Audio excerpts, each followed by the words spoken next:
Hey everyone, welcome back to another spiritual principle a day, or as I'd like to call it, my SPAD channel. Yeah, May 14th. Month is half over. I hope everybody is doing well. My name's John Clayton. I'm a recovering drug addict and alcoholic. I've been clean and sober since February 21st, 2021. We might as well just get started. Oh, where are we? Autonomy and the ties that bind. Autonomy offers us the freedom to try new things, and we demonstrate courage when we make new efforts to better carry our message.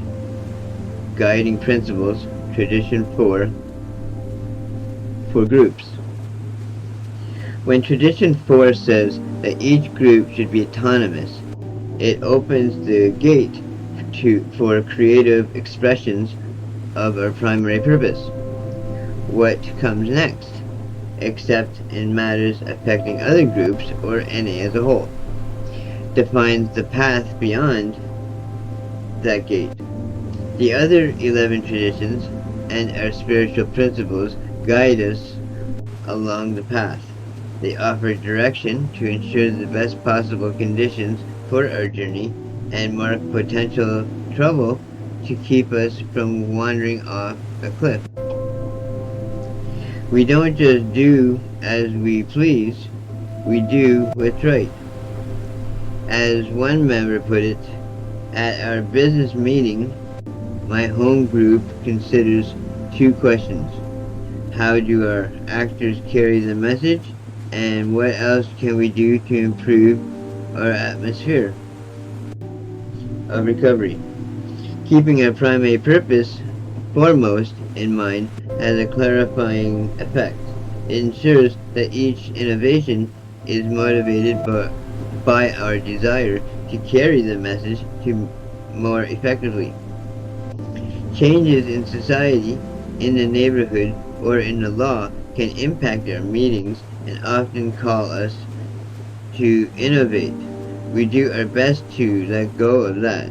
This is the way we've always done it. Mindset, which can undermine the courage we need to exercise group autonomy.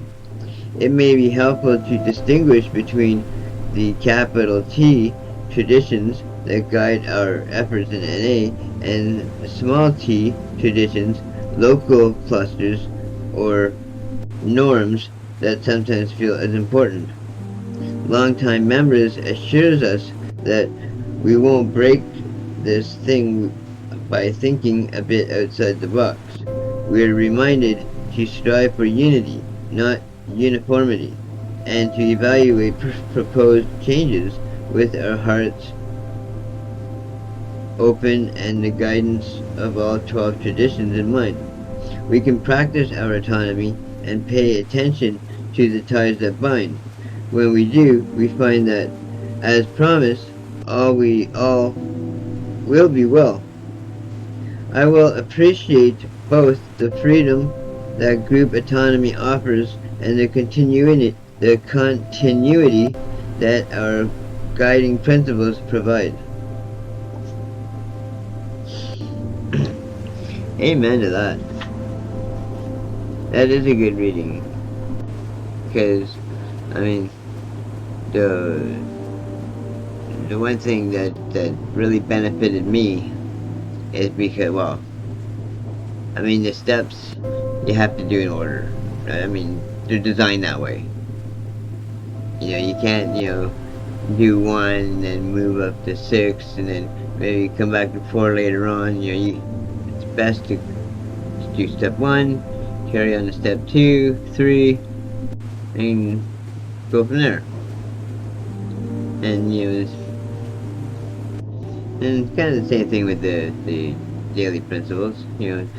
It's best to try and practice the principles in everyday, everyday affairs, basically.